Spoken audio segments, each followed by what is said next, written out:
வணக்கம் மகளே. கரூர் மாவட்டம் குளித்தலை அருகே நச்சலூர் அப்படிங்கிற ஒரு கிராமம் இருக்குது. இந்த நச்சலூர் கிராமத்தை சேர்ந்தவங்க தான் கலா. இவங்களுக்கு சொந்தமாக 5 ஏக்கரில் விவசாய நிலம் இருக்குது. நேற்று மின்சார அலுவலர்கள் கலா கிட்ட எந்த விதமான அனுமதியும் வாங்காமல், அவங்கக்கிட்ட எந்த விதமான தகவலும் சொல்லாமல் திடீர்னு அவங்களுடைய விவசாய நிலத்தை சேதப்படுத்தி மின் கோபுரம் அமைக்கக்கூடிய பணியில் ஈடுபட்டு வந்தாங்க. இதை அறிந்த கலா உடனடியாக சம்பவ இடத்துக்கு எங்கிட்ட அனுமதி இல்லாமல் எப்படி நீங்கள் என்னுடைய இடத்துல நீங்கள் மின் கோபுரம் அமைக்கலாம் அப்படின்னு சொல்லி வாக்குவாதத்தில் ஈடுபட்டாங்க. அதையும் மீறி நீங்கள் மின் கோபுரம் அமைக்கணும்னா உங்களுக்கு எந்த இடம் ஒதுக்கப்பட்டிருக்கோ அந்த இடத்துல மட்டும்தானே நீங்கள் வேலை செய்யணும். அதை விட்டுட்டு என்னுடைய ஒட்டுமொத்த விவசாய நிலத்தையே நீங்கள் சேதப்படுத்திட்டீங்களே, உங்களுக்கு யார் இந்த அதிகாரத்தை கொடுத்தது? எந்த ரூல்ஸ் சார் இப்படி இருக்குது? உங்களுக்கு எந்த இடத்துல மின்சார கோபுரம் அமைக்கணுமோ அதை மட்டும் தான் நீங்கள் செய்யணும். அதை விட்டுட்டு ஒட்டுமொத்த என்னுடைய விவசாய நிலத்தையே நீங்கள் இப்படி சேதப்படுத்திட்டீங்களே அப்படின்னு சொல்லி அங்கே இருந்த மின்சார வாரிய அலுவலரோட சண்டை போட்டிருக்காங்க. உடனே அவர் திமிரா சொல்லியிருக்காரு, என்னம்மா அதுக்கு உனக்கு தேவையான நஷ்டஈடு நீ வாங்கிக்கோ, நாங்கள் அப்படி தான் செய்வோம், அதனால் என்ன பண்ண முடியுமோ நீ பண்ணிக்கோ அப்படின்னு ரொம்ப மிரட்டும் தோணியில் பேசியிருக்காங்க.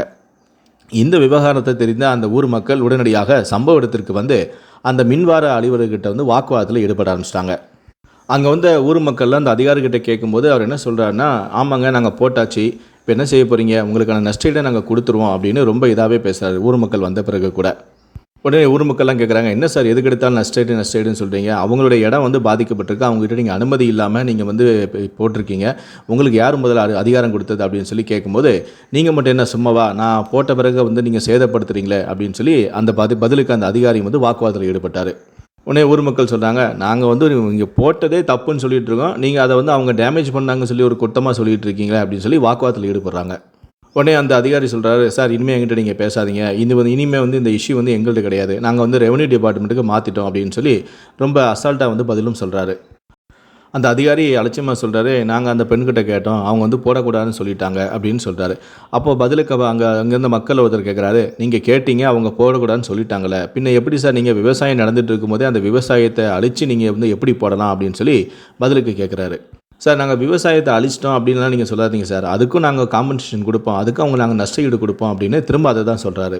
அந்த அதிகாரி சொல்கிறாரு, சார் இது அப்ரூவல் ரூட்டு, இந்த அப்ரூவல் ரூட்டை நாங்கள் டிவைட் பண்ண முடியாது, எங்களுக்கு அது அதிகாரம் இல்லை, எந்த இடத்துல போட சொல்கிறாங்களோ அந்த இடத்துல நாங்கள் போட்டே தான் தீருவோம், அதுக்கான காம்பன்சேஷன் நஷ்டஈடு நாங்கள் கொடுத்துருவோம் அப்படின்னு அந்த அதிகாரி சொல்கிறாரு.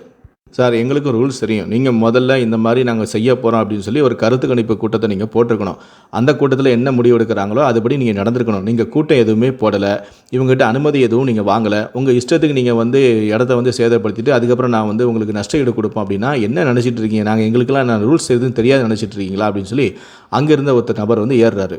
நீங்கள் அந்த சம்மந்தப்பட்ட உரிமையாளர்கிட்ட பெர்மிஷன் வாங்கியிருக்கணும், அவங்களுக்கு என்ன நஷ்டம் இதோ அதை நீங்கள் முதலே கொடுத்துருக்கணும். ஆனால் நீங்கள் அதை எதையுமே செய்யாமல் நீங்கள் பாட்டுக்கு வரீங்க, அவங்களுடைய இடத்த நீங்கள் சேதப்படுத்துறீங்க, விவசாயம் பண்ணிகிட்டு இருக்கும்போதே நீங்கள் சேதப்படுத்துறீங்க, உங்களுடைய வேலை நீங்கள் பார்க்குறீங்க, அதுக்கப்புறம் நாங்கள் கேட்டால் உங்களுக்கு நஷ்டஈடு கொடுப்போம் அப்படின்னு சொல்லுவீங்க, எங்கள் இடத்தையும் நாங்கள் கொடுத்து சேதமாடுத்தின பிறகு அந்த நஷ்டஈடுக்காக நான் உங்களுக்காக அலைஞ்சிட்டு இருக்கணுமா, நீங்கள் எல்லா வேலையும் முடிச்சுட்டு நஷ்டஈடெலாம் கொடுத்த பிறகு தானே சார் நீங்கள் இந்த இடத்துல கையை வைக்கணும் அப்படின்னு சொல்லி கிராஸ் கொஸ்டின் கேட்க ஆரம்பிக்கிறாங்க.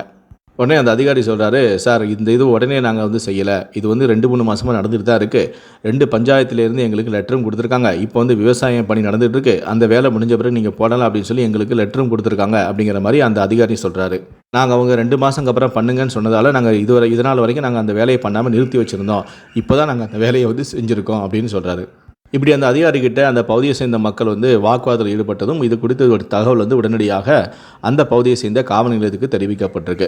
உடனடியாக போலீஸாரும் அந்த இடத்துக்கு வந்தாங்க, அவங்க விசாரணை செய்கிறாங்க. அப்போ அந்த பெண்ணுக்கிட்ட எந்த விதமான அனுமதியும் இல்லாமல் தான் இவங்க உடனடியாக அந்த இடத்தை சேதப்படுத்தி மின் கோபுரம் அமைச்சிக்கிறது தெரிய வந்திருக்கு. இதனால் இந்த இஷ்யூ ரொம்ப பெருசாக ஆகக்கூடாது அப்படின்னு சொல்லி போலீஸார் உடனடியாக அந்த அதிகாரிகளை உடனடியாக இடத்த நீங்கள் காலி பண்ணுங்கள், இந்த பணியை உடனே நிறுத்துங்க அப்படின்னு சொல்லியிருக்காங்க.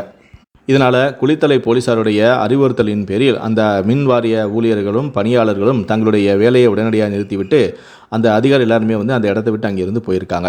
இந்த சம்பவமானது தற்போது அந்த பகுதியில் பெரும் பரபரப்பையும் அதிர்ச்சியையும் ஏற்படுத்தியிருக்கு. இதை பற்றி உங்களுடைய கருத்துக்கள் என்ன அப்படிங்கிறத கீழே இருக்கக்கூடிய கமெண்ட் செக்ஷனில் மறக்காமல் சொல்லுங்கள். முடிந்த அளவுக்கு இந்த வீடியோவை மற்றவங்களுக்கும் ஷேர் பண்ணுங்கள். மேலும் இது போன்ற பல வீடியோக்களை பார்க்கணும் அப்படின்னு வச்சிங்கன்னா மறக்காமல் நீங்கள் சப்ஸ்கிரைப் பண்ணுங்கள். கூடவே அந்த பெல் சிம்பிளையும் மறக்காமல் கிளிக் பண்ணுங்கள். நன்றி, வணக்கம்.